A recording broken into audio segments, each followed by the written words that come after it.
Hello दोस्तों, जय हिंद। स्वागत है आपका अपना online study channel MK Roy double E में।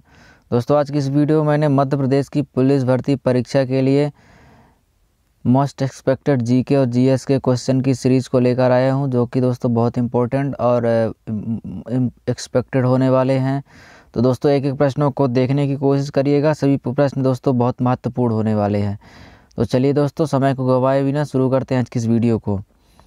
पहला प्रश्न, भारतीय वायुसेना दिवस प्रत्येक वर्ष किस दिन को मनाया जाता है? वायुसेना दिवस के बारे में पूछा गया है, किस दिन मनाया जाता है। विकल्प दिया गया है 8 अक्टूबर, 9 अक्टूबर, 10 अक्टूबर या 11 अक्टूबर। तो दोस्तों, वायुसेना दिवस प्रत्येक वर्ष 8 अक्टूबर को मनाया जाता है। 8 अक्टूबर बिल्कुल सही उत्तर हो जाएगा दोस्तों।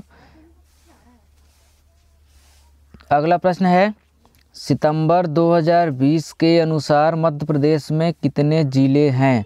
दोस्तों, 2020 का करंट अफेयर्स पूछा जाएगा परीक्षा में। तो सितंबर 2020 के अनुसार मध्य प्रदेश में कितने ज़िले थे? 50, 51, 52 या 53? तो दोस्तों, सही उत्तर हो जाएगा 52। मध्य प्रदेश में 52 ज़िले थे 2020 सितंबर के अनुसार पर। अगला प्रश्न है, चंद्रगुप्त मौर्य ने किसको पराजित करके मौर्य साम्राज्य की स्थापना की थी? मौर्य साम्राज्य की स्थापना दोस्तों चंद्रगुप्त मौर्य ने किसको पराजित करके की थी? विकल्प दिया गया है नंद, चालुक्य, पल्लव या शुंग। दोस्तों, चंद्रगुप्त मौर्य ने नंद वंश के राजाओं को हराकर मौर्य साम्राज्य की स्थापना की थी। तो यहाँ पर नंद वंश बिल्कुल सही उत्तर होगा। अगला प्रश्न है, भारतीय पर्यटन मंत्रालय द्वारा भारत में पर्यटन को बढ़ावा देने के लिए लोकप्रिय शब्द का इस्तेमाल किया गया। कौन से शब्द का इस्तेमाल किया गया था दोस्तों भारतीय पर्यटन मंत्रालय द्वारा भारत में पर्यटन को बढ़ावा देने के लिए? विकल्प दिया गया है इष्ट का देश, पूर्व का मोती, सुंदर भारत, अतुल्य भारत। दोस्तों, यह प्रश्न इम्पोर्टेंट बन जाता है, तो आप इसको अटेम्प्ट ज़रूर करिएगा। यदि आपसे आ रहा हो तो इसका कमेंट बॉक्स में कमेंट जरूर करिएगा। चलिए इसका उत्तर देखते हैं दोस्तों। यहाँ पर सही उत्तर हो जाएगा दोस्तों अतुल्य भारत। दोस्तों, भारतीय पर्यटन मंत्रालय द्वारा भारत में जो पर्यटन है उसको बढ़ावा देने के लिए भारत के द्वारा लोकप्रिय शब्द अतुल्य भारत का इस्तेमाल किया गया था। तो याद रखिएगा, अतुल्य भारत यहाँ पर सही उत्तर होगा।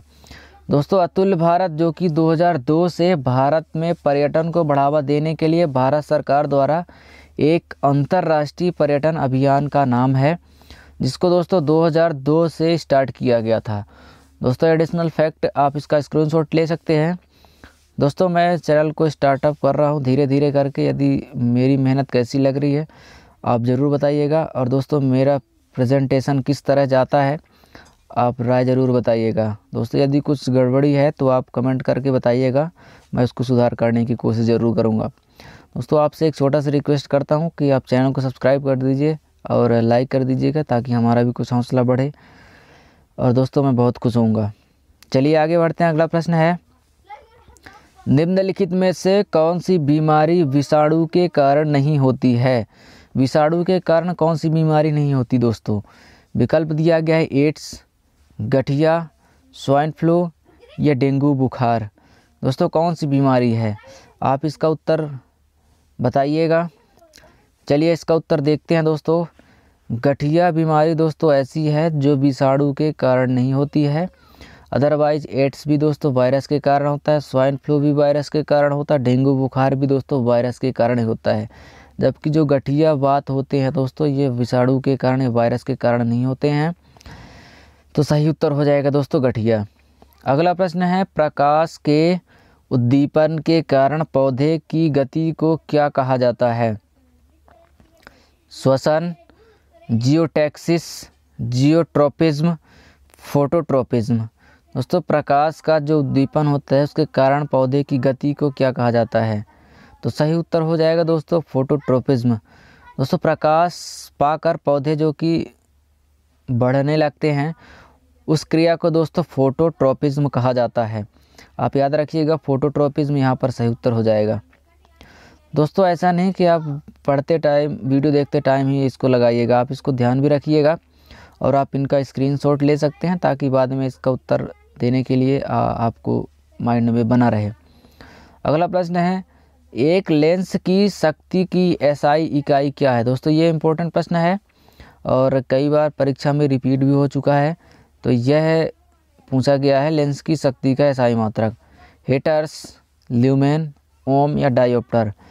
तो दोस्तों हेटर्स बिल्कुल नहीं होगा, ल्यूमेन भी नहीं होगा, ओम भी नहीं होगा दोस्तों, डायोप्टर बिल्कुल सही उत्तर हो जाएगा। जो लेंस की क्षमता या लेंस की शक्ति को मापता है दोस्तों, लेंस की शक्ति को मापने के लिए डायोप्टर का उपयोग किया जाता है, जो कि डायोप्टर इसका एसआई मात्रक भी है। अगला प्रश्न है, किस प्रकार के रक्त समूह को सार्वभौमिक दाता के रूप में जाना जाता है? दोस्तों कौन सा रक्त समूह है जो सभी ब्लड ग्रुप को दे सकता है या डोनेट कर सकता है? ए, बी, AB या O निगेटिव? दोस्तों सार्वभौमिक दाता होता है वह O निगेटिव होता है, जिसमें कोई भी एंटीजन नहीं पाए जाते हैं। ये दोस्तों AB को भी दे सकता है, B को भी दे सकता है, A को भी दे सकता है, A निगेटिव को भी दे सकता है, B निगेटिव को भी दे सकता है दोस्तों, O पॉजिटिव को भी दे सकता है। तो दोस्तों सभी को यह O निगेटिव ग्रुप सभी को दे सकता है। दोस्तों आप यहाँ पर कन्फ्यूज़न पॉइंट क्रिएट हो सकता है कि आप O पॉजिटिव को लगा के आ सकते हैं कि सार्वभौमिक दाता है, लेकिन गलत हो जाएगा।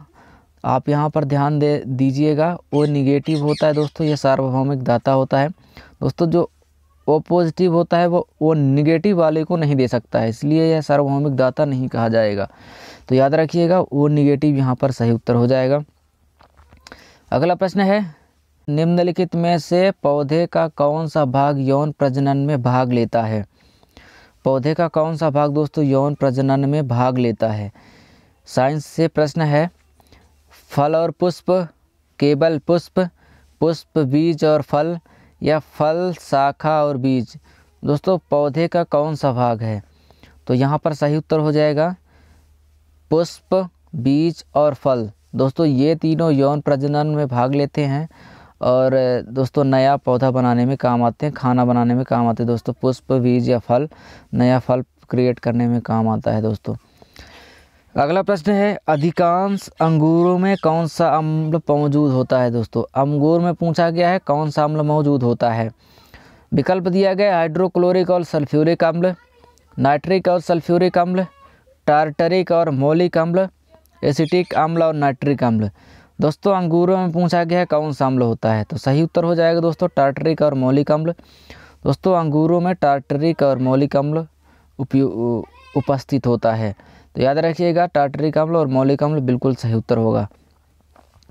अगला प्रश्न है, निम्नलिखित में से किस पक्षी के नर और मादा एक दूसरे से मिलते जुलते हैं? इंटरेस्टिंग प्रश्न है दोस्तों, कौन सा पक्षी है जिसके नर और मादा एक दूसरे से मिलते जुलते हैं? दोस्तों बुलबुल, कोयल, गौरैया, सूर्य पक्षी। दोस्तों आप इस इंटरेस्टिंग प्रश्न का उत्तर ज़रूर बताइएगा, थोड़ा दिमाग लगाकर सोचिएगा कि कौन सा नर और मादा पक्षी एक दूसरे से एकदम मिलते जुलते हैं। चलिए इसका उत्तर देने की कोशिश करिए। तो सही उत्तर होगा दोस्तों बुलबुल। याद रखिएगा बुलबुल सही उत्तर होगा। नर और मादा दोनों एक दूसरे से मिलते जुलते हैं। इनमें दोस्तों डिफरेंट पता कर पाना मुश्किल हो जाता है, जबकि कोयल का मादा और नर में थोड़ा बहुत डिफरेंस होता है। गौरैया में भी दोस्तों, सूर्य पक्षी में भी थोड़ा और बहुत डिफरेंट होता है, लेकिन बुलबुल का डिफरेंट पता कर पाना मुश्किल हो जाता है।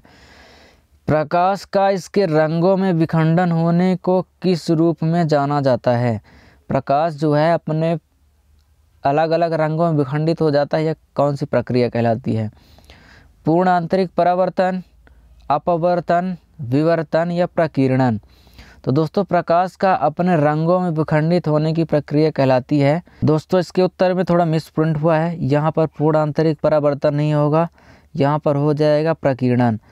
तो आप याद रखिएगा प्रकीर्णन बिल्कुल सही उत्तर हो जाएगा दोस्तों। माफ़ी चाहता हूँ इसके लिए, ये गलत उत्तर है, यहाँ पर गलत टिक हो गया था। तो प्रकाश का अपने रंगों में विखंडन होने की प्रक्रिया दोस्तों प्रकाश का प्रकीर्णन कहलाता है। दोस्तों आपने फिजिक्स के प्रयोग में देखा होगा कि यहाँ पर एक प्रिज्म लेकर एक किरण को डालते हैं इसमें, तो दोस्तों यह अपने अपने अलग अलग रंगों में प्रकीर्णित हो जाती है, जिसमें से दोस्तों सबसे नीचे हो जाता है बैंगनी और सबसे ऊपर होता है लाल। तो दोस्तों यह प्रक्रिया पूछा गया है, अपने रंगों में विखंडित होने की प्रक्रिया प्रकाश का प्रकीर्णन कहलाती है। तो यहाँ पर प्रकाश का प्रकीर्णन बिल्कुल सही उत्तर हो जाएगा, तो आप याद रखिएगा प्रकाश का प्रकीर्णन। अगला प्रश्न है, विटामिन ए की कमी के कारण कौन सा रोग होता है? खून की कमी, गंडमाला, रतौंधी या सूखा रोग? दोस्तों विटामिन ए की कमी से पूछा गया है कौन सा रोग होता है, तो सही उत्तर हो जाएगा दोस्तों रतौंधी।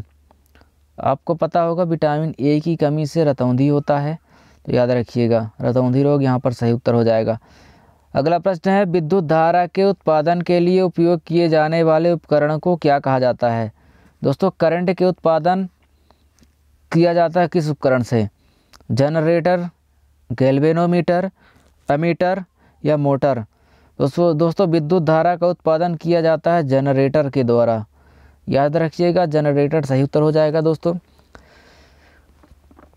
अगला प्रश्न है, प्रकाश ऊर्जा के संरक्षण के लिए ऑप्टिकल फाइबर में उपयोग की जाने वाली घटना कौन सी है? प्रकाश ऊर्जा का जो संचरण होता है उसके लिए ऑप्टिकल फाइबर में उपयोग की जाने वाली घटना कौन सी है? पूर्ण आंतरिक परावर्तन, विवर्तन, प्रकीर्णन या अपवर्तन? तो सही उत्तर हो जाएगा दोस्तों पूर्ण आंतरिक परावर्तन।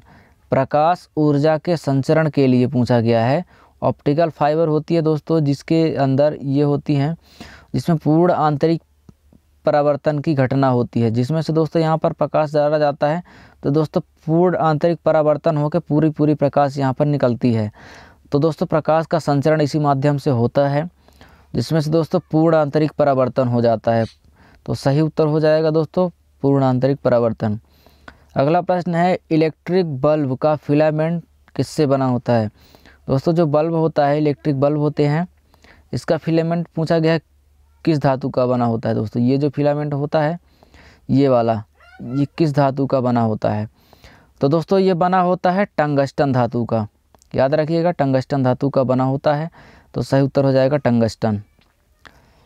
अगला प्रश्न है, प्रत्येक मानव कोशिका में कितने जोड़े गुणसूत्र होते हैं? 10 जोड़ा, 23 जोड़ा, 29 जोड़ा या 46 जोड़ा? मानव कोशिका में कितने जोड़े गुणसूत्र होते हैं दोस्तों? तो सही उत्तर हो जाएगा 23 जोड़ा, बिल्कुल सही उत्तर हो जाएगा दोस्तों। 23 जोड़े होते हैं जो टोटल मिला के 46 हैं। तो याद रखिएगा पूछा जाता है कभी कभी जोड़ा में पूछा जाए तो 23 बताइएगा, और कितने होते हैं तो 46 होते हैं। तो दोस्तों आज के लिए बस इतना ही। कैसे लगे आज के प्रश्न? दोस्तों लाइक ज़रूर करिएगा वीडियो को, और चैनल को सब्सक्राइब नहीं किया है तो सब्सक्राइब कर दीजिएगा दोस्तों, उत्साह बढ़ेगा थोड़ा सा भी हमारा लाइक कर दीजिएगा। तो चलिए दोस्तों मिलते हैं अगले दिन और शानदार प्रश्नों के साथ। तब तक के लिए लगाते रहिएगा प्रश्नों को। जय हिंद, धन्यवाद।